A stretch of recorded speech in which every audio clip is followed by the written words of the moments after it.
थोड़ी कर सकता है। हम दतिया की सेवा के लिए, मध्य प्रदेश की जनता की सेवा के लिए बने हैं। वो विधायक रहे तो, नहीं रहे तो, उसकी सेवा तो लगातार करते ही। तो क्या है कि इस तरह का जो फैसला चुनाव आयोग ने दिया, इससे हिंदुस्तान की राजनीति में एक विसंगति आ जाएगी। दतिया की राजनीति नहीं कह रहा मैं, मध्य प्रदेश की नहीं कह रहा हूं, मैं हिंदुस्तान की राजनीति की बात कर रहा हूं।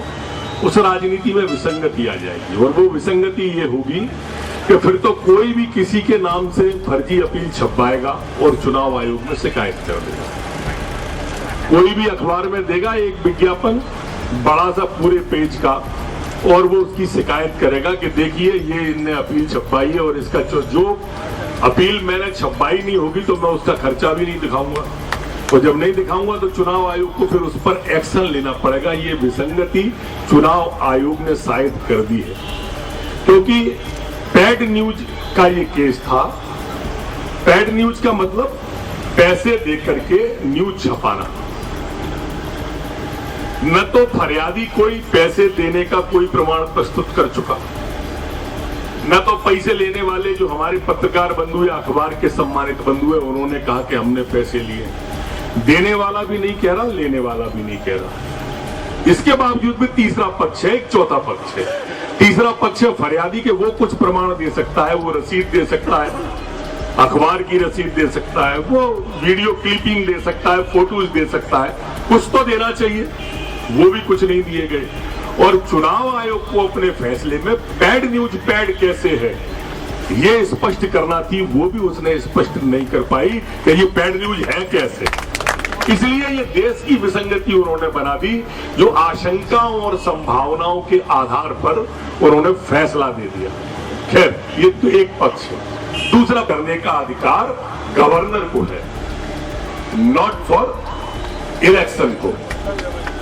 अभी वो सरकार के पास आएगा, गवर्नर के पास जाएगा, गवर्नर उस पर अपना मत लेंगे, देंगे, विधि विभाग को जाएगा, आएगा। ये सब शोध के विषय हो सकते हैं, शून्य के नहीं है। ये बात भी सबकी ध्यान में है। तीसरा बिंदु, तीसरा है कि चौथा है? चौथा बिंदु, चौथा बिंदु ये कि चुनाव आयोग ने चुनाव लड़ने से हमें अयोग्य ठहराया 3 साल के। ये सच बात। अब 3 साल कौन सी? 2008 की है तो वो निकल गई, और 13 की है तो 13 की तो शिकायत ही नहीं है।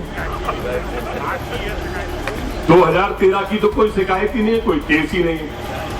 और उसमें लिखा कि ये आज से ही लागू होगा। आज से लागू होगा तो कौन से चुनाव पर लागू होगा? किसी भी चुनाव पर लागू नहीं होगा। तो इसको चुनाव लड़ने पर रोका है या वर्तमान की विधायकी या मंत्री पद पर रोका है? ये सारे बिंदु जैसे आदरणीय महिपाल सिंह जी ने रखे, ऐसे अनेक बिंदु हैं जो न्यायालय में जाने के लिए हमारा मार्ग प्रशस्त करते हैं। महिपाल सिंह जी जो भी बात कह रहे थे वो उसी आत्मविश्वास से कह रहे थे, चूंकि वो विधिवेत्ता हैं, लॉ के जानकार हैं, कानून के जानकार हैं। उन्होंने बताया कि उन्होंने पढ़ा होगा।